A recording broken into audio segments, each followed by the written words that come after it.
guy who has the mentality of nothing to lose is a very dangerous guy. You have to be careful, and I learned that in Sergio Mora fight. You got to be careful when a guy has his back to the wall and you think he's in danger or you think he has nothing to lose. You got to be careful. He can catch you with one shot and he can end it all. I mean, chances of that are very unlikely, but you still have to keep that in the back of your mind. This is boxing, and I believe anything can happen. I've prepped very well, regardless of how I view him as an opponent. My hard work and dedication inside that ring is backed up my idea of respecting this guy, right? I don't know if he's the most talented. I don't know if he's the strongest I've ever faced, or he's definitely one of the tallest guys I've ever fought. But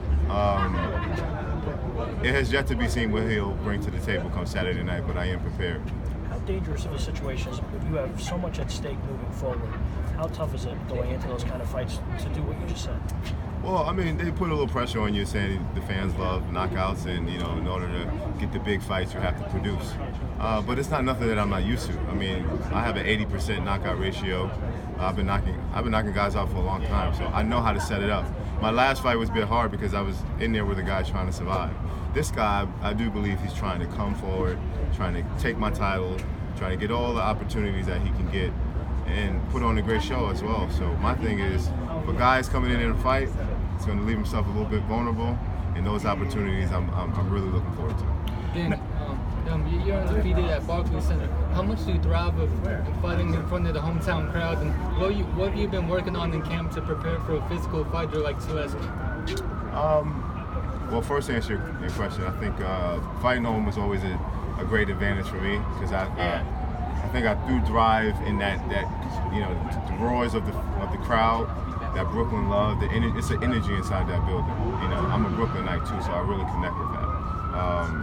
But with Sulecki, I don't know what I'm really to expect when it comes to what he brings to the table.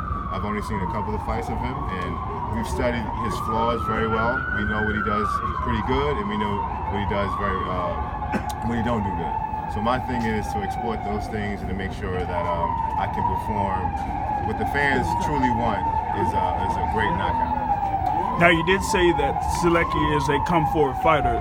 Do you believe that will lead to more openings in this particular fight compared to your last fight against Luis Arias, where he was kind of, tentative? Yeah, very true. Very much so. I think it takes two to tango, and I think when a guy's going out there and trying to throw punches and try to put it together, he'll leave himself vulnerable, opposed to be on the defensive the whole entire fight.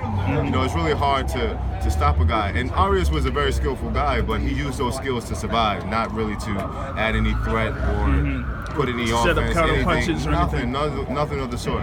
This guy, I believe he has the perfect style for me as far as setting up a great knockout, but I do have to respect him as a fighter inside that ring. So if the opportunity presents itself, if it doesn't, then I'm going to try to get and secure a great victory or unanimous decision. Yeah, like you were mentioning those fights against Sergio Mora and also against Peter Quillin, where they kind of like open themselves up. They kind of set themselves up for the knockout. So you're going to be looking for that. Yeah, exactly, because they came to fight. Whereas you have to come to fight, and you have to go out there and really try to work.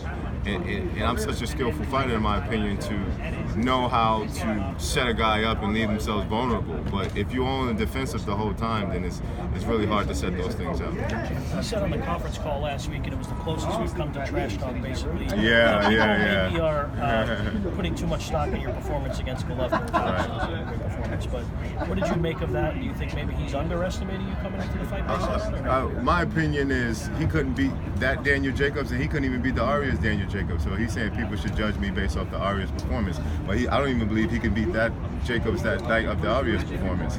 I think he needs to worry about putting his best foot forward and not judging any of my past performances, because every fight is different and you need to approach every fight different, whether it's mentally, physically, whatever the case may be. I am someone he has never fought before, so he doesn't know what it's like to be in there with a guy who is strong, probably stronger than he is, faster than he is, so on and so forth. So I think he has a lot to worry more so than about my previous opponents. If you win this fight, obviously you're the mandatory again for Golovkin. Yeah. Do you see an opening to get the rematch maybe sooner than you thought, because maybe he won't won't fight Canelo in September, or do you not think? I'm still waiting to see what's the outcome of that. But I mean, I'm just waiting patiently because I know my time is coming, and I know I have a great team behind me to secure that in the future, in the near future rather. My thing is just do my job as a fighter.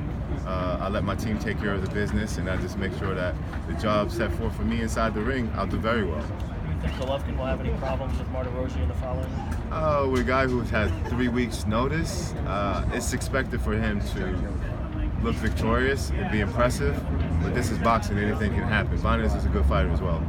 Now, you were talking about Charlo earlier, and we all know about the confrontation that y'all had on March 3rd. He did have his win over Hugo Centeno Jr., and that has been talked about as a possible fight in the near future.